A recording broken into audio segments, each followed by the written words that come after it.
Hi, I'm Dani Gasparini, and welcome to this segment of Penn Voice. I am joined today by David T.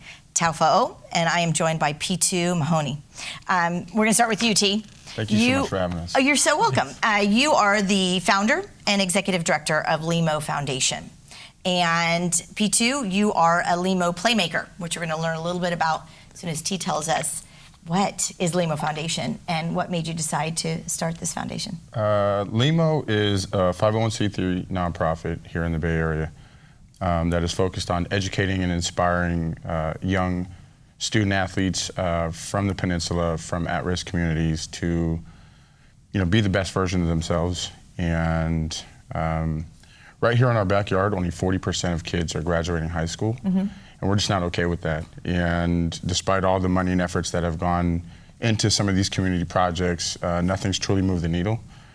And today we're moving that needle. And 100% of our kids are graduating high school. Over 75% of them are receiving scholarships to college. And we do it with 3 different programs. We do it with our athletic performance, academic performance, and life skills. And with these 3 programs, we're able to mentor these students every day. Mm-hmm. To just better understand how to navigate through community and society today.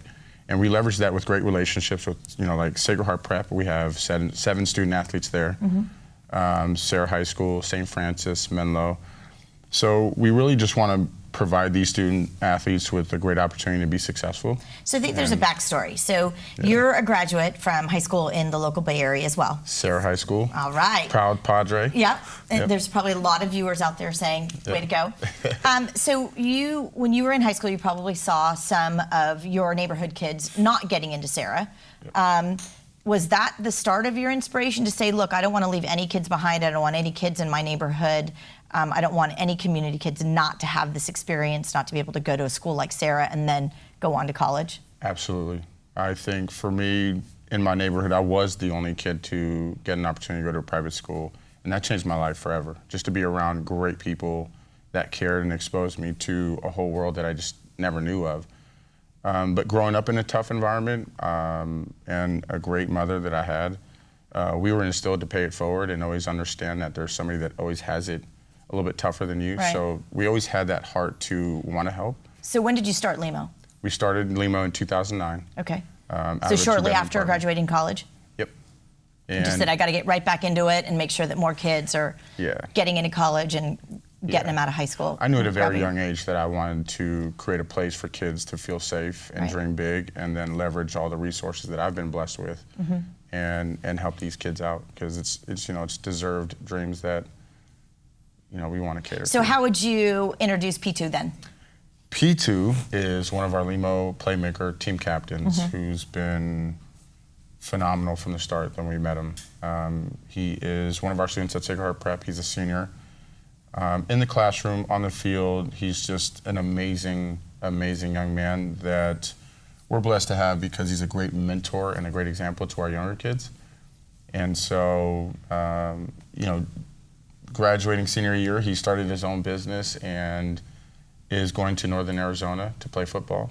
And just for him to be able to be exposed and be around a lot of great people, he took the opportunity and ran with it.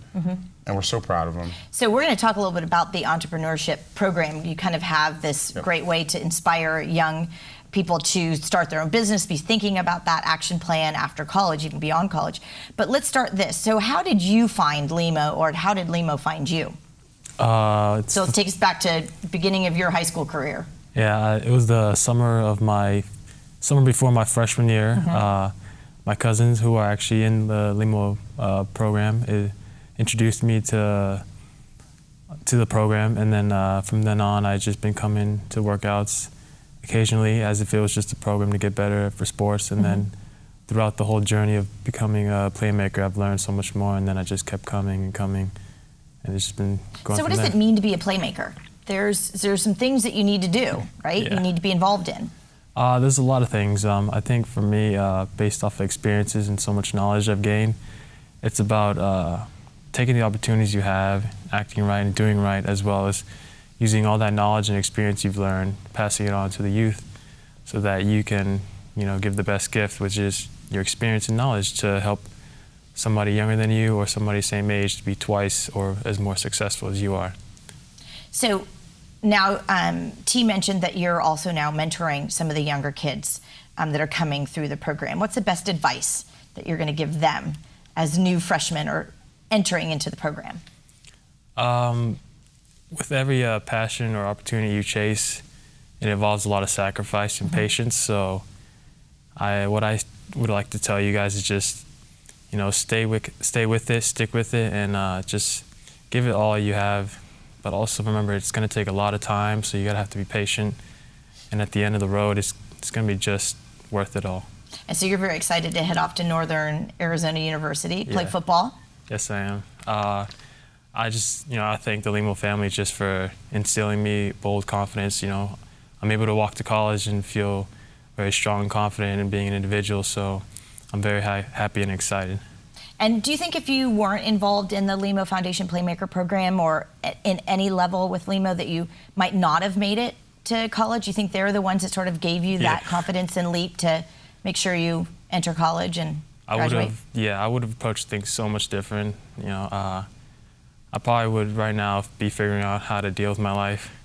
So, I've been fortunate enough to learn from them, before I can go off to college, what it means to be an individual and how to approach things differently. So I think that's part of what you do is you make sure that your high school students, before they go off to college, have this playbook. They know what life is going to be like and what direction they want to go into, and which gives our young adults so much further ahead. Gives them the opportunity to be thinking so much further ahead than just entering their freshman year in college and not knowing anything about who they are or what they are or what their aspirations are. So tell us a little bit about this kind of playbook that you create for them.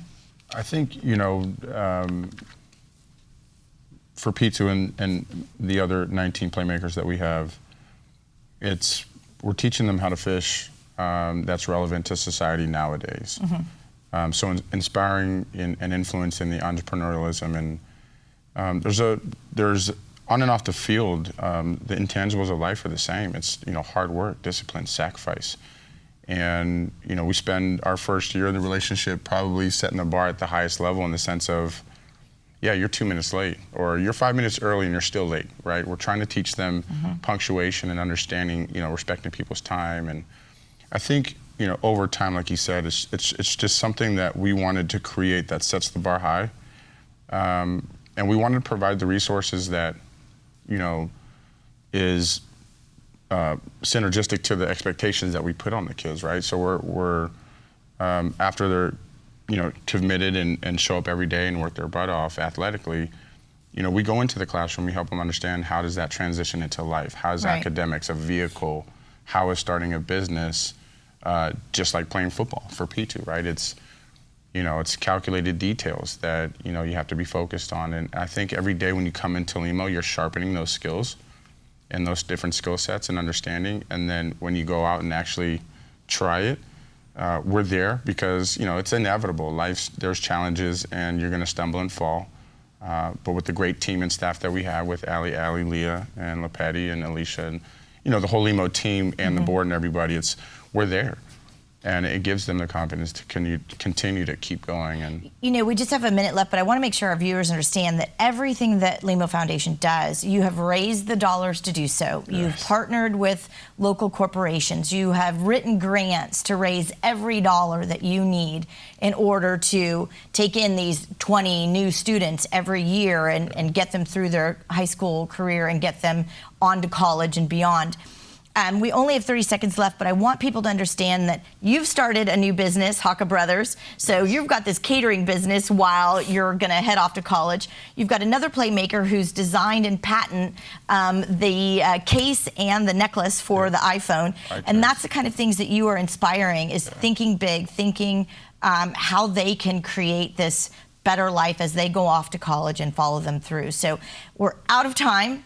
But I want everybody to jump on the Limo Foundation website. We're going to see a video now that tells people a little bit about why you're doing what you're doing. So T and Pitu, thank you so much for joining us on Penn Voice. Dani, thank you so much for having us. And see you next time, and let's take a look at the video.